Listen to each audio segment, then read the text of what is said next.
Bismillahirrahmanirrahim, chers frères, chères sœurs, j'aimerais vous parler dans cette courte vidéo d'une invocation que disait le prophète sallallahu alayhi wa sallam tous les matins. Il disait Allahumma inni as'aluka ilman nafi'a wa rizqan tayyiba wa amalan mutaqabbala. Oh Allah, je te demande une science utile, ilman nafi'a wa rizqan tayyiba, une bonne subsistance, wa amalan mutaqabbala, et une œuvre acceptée, agréée auprès d'Allah Azza wa Jal.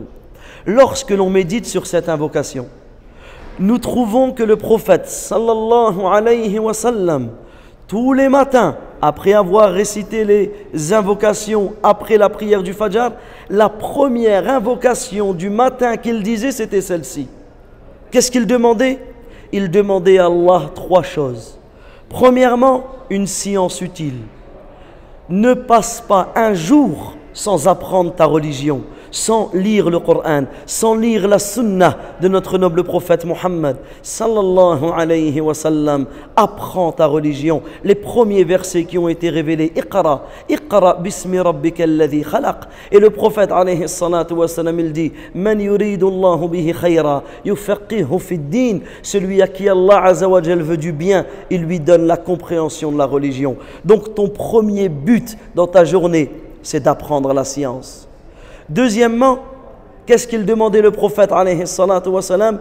Rizqan tayyiba, une bonne subsistance. Bien sûr, le musulman, la musulmane se doit d'aller rechercher sa subsistance, d'aller rechercher son risque. Mais tu ne peux pas faire la distinction entre une subsistance halal et une subsistance haram, entre de l'argent halal ou de l'argent haram, si tu n'as pas la science. Si tu n'as pas la science, on le voit aujourd'hui, beaucoup de personnes se lancent dans le commerce, mais elles ne connaissent pas les règles du commerce. Beaucoup de personnes se lancent dans un travail, elles ne savent même pas si elles ont, dans la mesure de si ce travail correspond aux principes religieux ou non.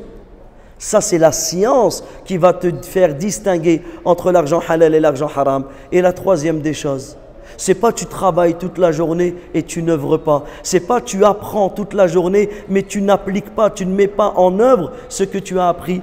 Donc la troisième des choses, c'est quoi? Wa amalan mutaqabbala, une œuvre. Tu te dois de mettre en pratique ce que tu as appris. Donc retiens, mon frère, ma sœur, retiens les trois objectifs dans ta journée. Tu apprends ta religion, tu recherches ta subsistance et tu œuvres et tu mets en pratique ce que tu as appris. Allahumma inni as'aluka ilman nafi'a wa rizqan tayyiba wa amalan mutaqabbala. Barakallahu fikum.